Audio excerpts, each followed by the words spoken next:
Hello everybody and welcome back to the moving vlog series. I've decided to give this a little kickstart and revisit it because although it's actually been a year now since we moved here, over a year in fact, we moved in February and it's now March, there are still so many things that need to be done around the flat, things that aren't, you know, finished, maybe some things that I want to change that we did early on that aren't necessarily right anymore, and just a few like little bits and bobs and mistakes to fix and rectify, and also just to give it a little bit of a revamp, move some things around, add some new decor. I find because I work from home, I'm always looking at rooms and walls and spaces as places to shoot photos or places to make videos. So to me, my flat is just a series of backdrops, which I realise is very different to most people and the way that they live in their homes. So although there are places that I have done and I'm really happy with, there are still things that I want to kind of just make a little bit more me, or things that I'm, you know, sick of seeing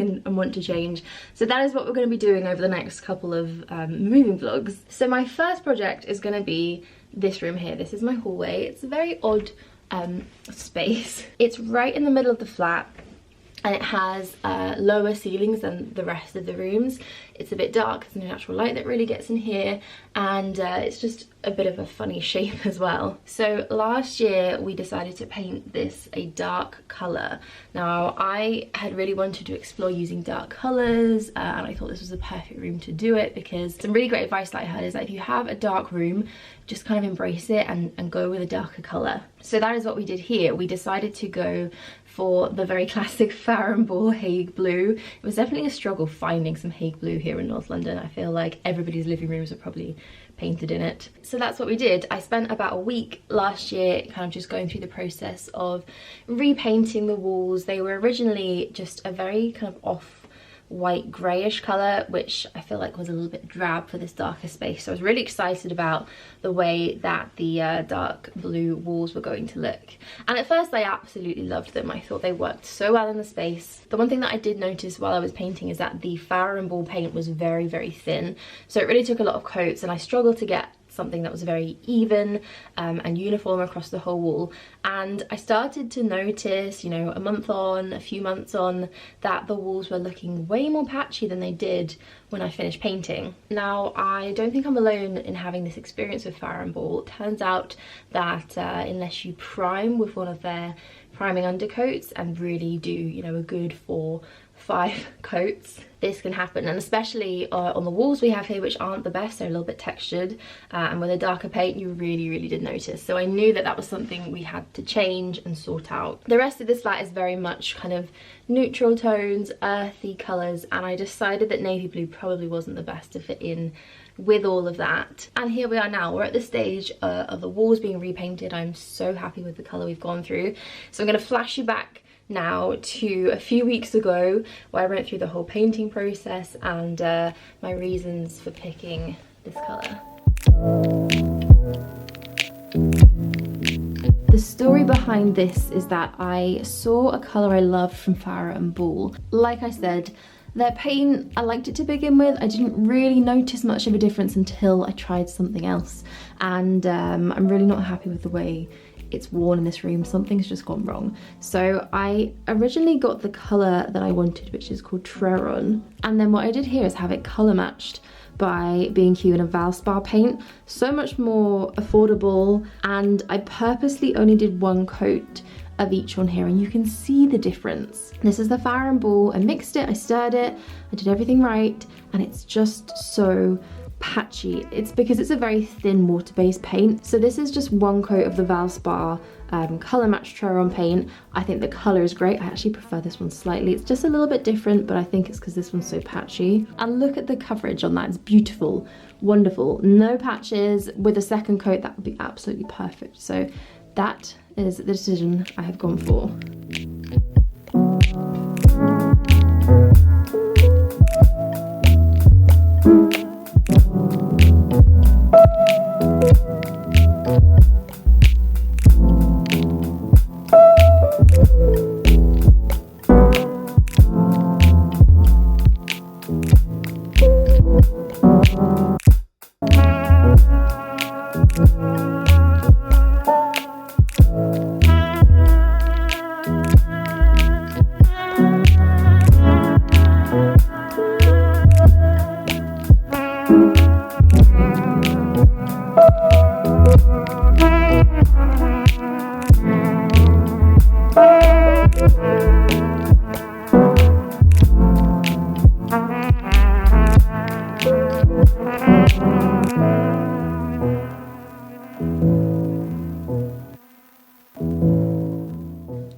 this is where we are at so far.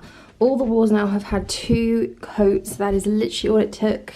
One coat was super, super opaque, which I was so surprised by because the colour it was going over was really, really dark. I feel like already the space is so much more open, and I actually made the decision to paint all the way down to the skirting board. I painted the dado rail here because that was already painted dark, and I really like the way that blends in and doesn't break the wall up because this wall isn't, you know, the tallest.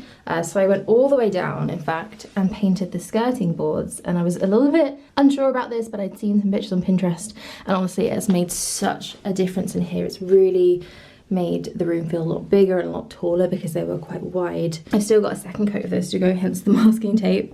But for now, I'm really happy. The colour is gorgeous. I'm so glad I went for this like olivey green. It looks a lot more grey on camera, but it really is like a true muted olive green. Works so well with the wood of the doors, which is what I had my fingers crossed and was hoping for. And the white as well, the actual white edging here of all the door frames and the windows works so great too. I'm really happy with it. Even this big wall, which is quite a big expanse of just plain blank wall. This, when it was dark, was quite overwhelming because it was such a big space. But now with this lighter colour, it's nowhere near as overbearing. And actually when you're standing in the kitchen or in the living room and you can see the way through to this room, it works really well with the rest of the house. Now that the painting is done on the majority of the painting, there's a few little things I can see around the room that I want to change or to fix. So I'm going to get started on those next. Mainly this door frame. So this is the door to the bathroom, and for some reason, I'm not sure why, there's all of this paint been stripped. I think maybe they changed the way the door was facing or something got moved around, and this bit never really got taken care of. You can see it goes all the way around.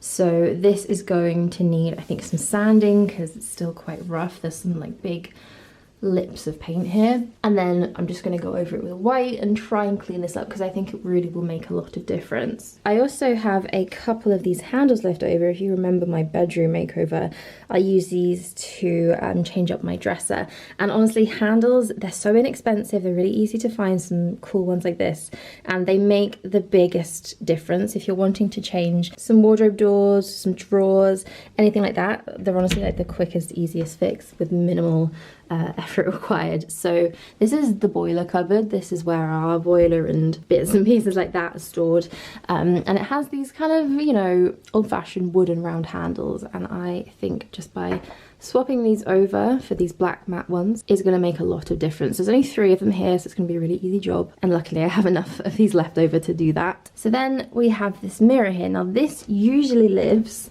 in the corner here up against the wall. It's a really great like basic Ikea mirror, but as we're going for black accents with the handles and a few other bits around the room, I thought it would be good to paint this black. So I have some black paint.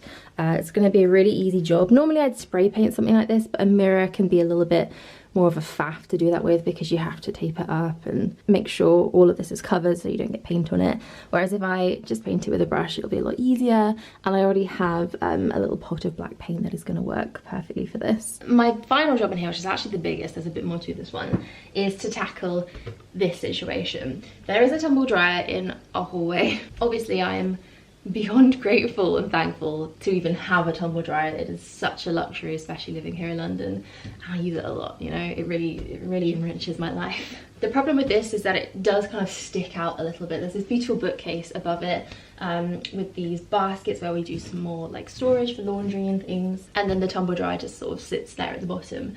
So the problem with this is that it kind of comes out from the wall. I think it, you know, can't go back any further. That's just where it needs to sit. So I have a plan. I have a shelf, I have a curtain rail and a pair of curtains, all from Ikea, and I'm going to attempt to DIY something that kind of comes out so that I can have a curtain going over this and it'll all be tucked away and nice. Also really love the colour of these curtains. I think they're going to go with the wall very well. I'm going to have to stitch these and hem them, which is another thing to add to the list. But I think once it's all done, I can picture it, I can see the vision, it's gonna work. Quick change to me sitting here in this room. with different hair and makeup and new clothes. But I wanted to show you some of the other things that I bought specifically for this hallway renovation. So I really wanted to do this on a budget. I didn't want to buy a whole bunch of new things. I mean, it's a small room, there's not a lot of space for furniture and for decor. So other than the paint, obviously, which was my main kind of purchase for the room, I bought 3 other things. I think this entire room refresh can potentially be put down to me finding this in HomeSense, stumbled across it one day. Glorious, glorious lampshade. I love everything about this. I love the caning, the wicker there. I love the black accents and the details, and this whole color palette is basically what inspired me to do the neutral look that we're going for. I only found one of these in HomeSense and I was kind of gutted because there are actually 4 separate lights.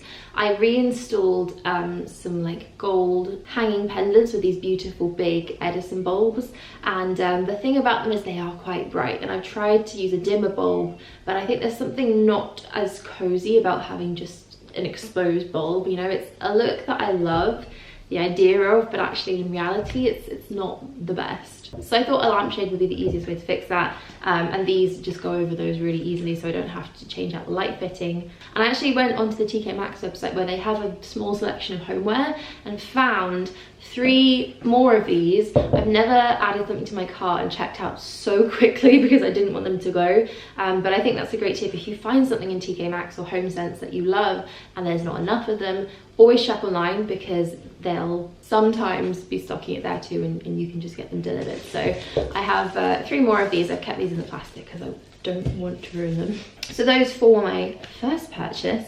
And then another HomeSense find, I think this was on the same trip, I also picked up this mirror. At the time, I don't think I had a purpose for it or a place to put it, but I knew that it was going to be mine. I have a smaller, similar mirror in my bedroom, but this is just like the daddy. It's amazing. It's a really amazing find. This was $24.99 as well, and I've seen these mirrors, especially of this size, go for hundreds and hundreds of pounds online. Very 70s inspired mirror, and I absolutely love it. So I'm so happy I managed to get that. And I thought this would be a really great thing to put straight in the entryway. So when you come into the door or you're leaving the house, just to like check your face quickly. I want to put some key hooks underneath it, or maybe a little shelf. That is the one thing I don't have, and now I'm not allowed to go outside and find it. So that is probably the only thing that I'm not going to be able to get done throughout this renovation video. But I think having the mirror with something underneath is just going to be perfect as you walk in. And then my final purchase for this room are some photo frames. Like I said, the walls are quite big, and when you have that big blank expansive wall, it's nice to just break it up with something. And I was deciding what to put there, and I don't really have anything kind of personal in terms of art in this house. I love all the prints and things that I've collected, but I don't really have any photographs, so I thought this was the perfect excuse to get something like that up on our walls. So I bought 6 of these Desenio frames. I actually bought these quite a while ago, and it's a project that I'm still working on. I also got some mounts to go in these because I thought having just like a really small photo here, I'm thinking of going for black and white so they will tie together, and I love myself some black and white photography. And then with the border, it's just going to make them look a little bit nicer. So I'm really excited about that. I just have to actually choose what to put in them now. And my plan is to do a gallery wall, but something very straight, so nothing like here and there and everywhere. I just want them laid out in a line, maybe 2 rows of them, and that is my plan. So that's it for the extra things that I've purchased for this hallway makeover. I think all of that has probably come just under £100, plus the paint, which was so much cheaper going for the Valspar option. With everything together, it's definitely under £200, which I don't think is too much of an ask, and I'm really excited about how it's going to look. So I have quite a few more jobs to get on with. Let's start with those little fixes that really need to be done.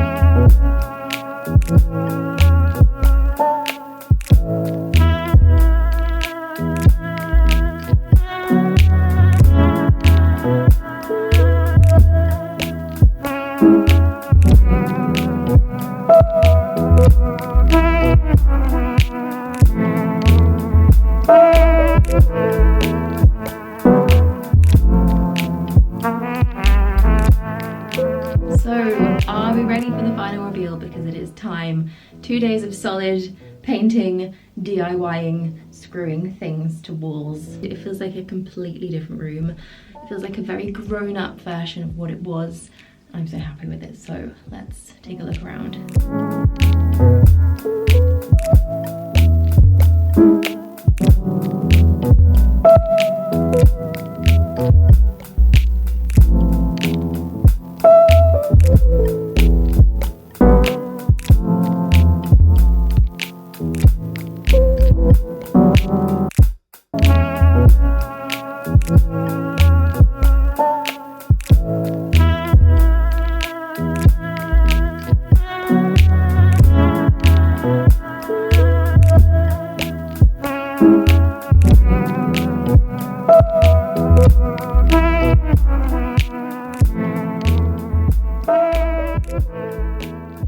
So let's start here with the bookshelves and dryer situation, where I think the biggest change has happened. I made a very last minute decision to actually paint the cupboards and the shelves the same colour as the wall, and now I think it all just blends in together so well. It doesn't sort of stand out.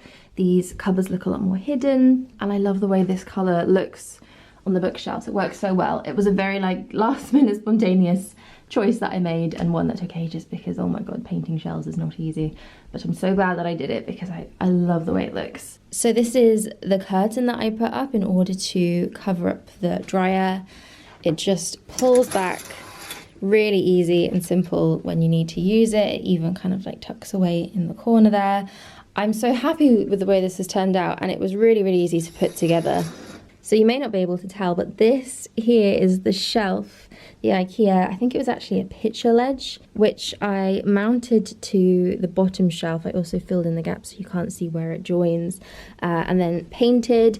And because of this little lip that it has where the shelf is supposed to, you know, support a picture, I was able to install this curtain rail. These curtain rails are from Ikea. They're so simple and easy to use. You know, they're literally no-brainers. They extend so you don't have to cut them or make sure they're the right size.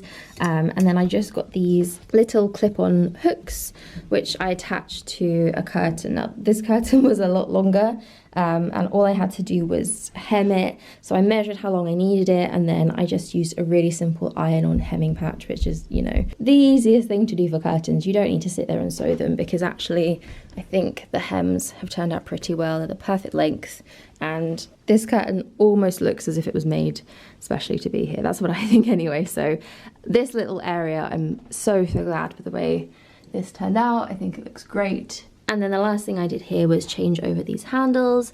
I love the way the matte black looks against the green. I think that colour combination goes together so well. And they look 100 times better than they did before. So moving down the hallway, one of the bigger changes here is the mirror. Hello guys, you have to listen to my squeaky floorboard here for a second. So I decided to paint this black. Like I said, I'm so happy that I did, because I think it goes with all the black accents so well. If it was white, it might have stuck out a little bit too much. And I think it just looks a lot cooler now. It's got this really simple black frame. It also complements very well these, which I think might be, if not the shelves, my second favourite things in the room. So this is my little DIY photography frame print project. I'm really happy with the way it's turned out. These frames look just quite cool and chic and minimal, and having the black and white photography in them I think really adds to that. I just literally went through my camera roll and picked out a few pictures, basically just of me, Joe and the dog. But I think they look great. I'm really happy with how they turned out. And I'm glad that I kept them very simple and just in 2 straight rows rather than having them too random. I think that makes them look a little bit more of a grown-up style gallery wall. And then here you can see probably the lampshades the best. Absolutely obsessed with the way that these look. They also make the light in this room so much softer. It's a lot less harsh than having the bulb just exposed. They go together so well with everything, and you know what, they're just awesome. So down here not a lot has changed other than the fact that I put the mirror up, which Joe has already told me is the wrong height. I think I measured it to when my head would sit right in the middle, and for him it's too low. So I might have to fix that. But love this mirror, love the colour against the wall. So that is pretty much it. There's not much more to this room to talk about. So I hope you guys enjoy coming along with me for this little DIY project, the first of a couple to come. So if you like this type of video, make sure you're subscribed. I'll also leave a playlist somewhere up here of all the other moving vlogs and all the other renovations and decorations that we did, so you can go and watch those. And I'm gonna go and treat myself to a cup of tea and a biscuit now because I'm quite exhausted. But thank you guys so much for watching, and I will see you all again soon. Bye bye.